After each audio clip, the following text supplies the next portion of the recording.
বৈশাখ মাস গ্রামের সবচেয়ে জমজমাট সময়, বিশেষ করে বিবাহের জন্য। কিন্তু আমি একলা। সেই একলাত্ব নিয়েই একদিন গিয়ে বসেছিলাম নসীবাবুর বিখ্যাত ফুলবাগানে। নসীবাবুর ফুলবাগান মানেই রঙিন ফুল, প্রজাপতি আর গন্ধে ভরা বাতাস। আমি চুপচাপ এক কোণে বসে ভাবছিলাম, সবাইয়ের বিয়ে হচ্ছে, আমারটা কবে? ঠিক তখনই দূরে ঢোলের শব্দ শুনে চমকে উঠলাম। দেখি বাগানের মাঝখানে হঠাৎ করে একটা বিয়ের আয়োজন। লাল নীল আলো, চেয়ার, টেবিল আর গেট বানানো হয়েছে গাঁদা ফুল দিয়ে।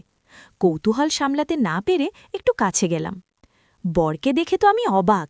সে আমাদের গ্রামেরই গফুর কাকা, যিনি প্রতিদিন বাজারে বসে শশা বিক্রি করেন। আর কোণে সে হলো পাশের গ্রামের রহিমার খালা, যিনি সব সময় বকাবকি করেন। আমি মনে মনে হাসলাম, এই বিয়ে নিশ্চয়ই মজার হবে। ঠিক তখনই এক মজার ঘটনা ঘটল। বরের বন্ধুরা নাচতে নাচতে এতটাই উচ্ছ্বসিত হয়ে গেল যে একজন হঠাৎ করে কেকের উপর পড়ে গেল। পুরো কেক চ্যাপ্টা। সবাই প্রথমে চুপ, তারপর হো হো করে হাসতে লাগল। আরেকদিকে কনের এক খালা ভুল করে বরকে ভাই বলে ফেললেন। গফুর কাকা তো লজ্জায় লাল। আমি এত হাসছিলাম যে আমার চোখে পানি চলে এলো। একলা বৈশাখ আর একলা লাগছিল না। মনে হচ্ছিল এই বিয়ের আনন্দ যেন আমারও। শেষে বাড়ি ফেরার সময় ভাবলাম, বিয়ে শুধু দুইজনের না, পুরো গ্রামের আনন্দ।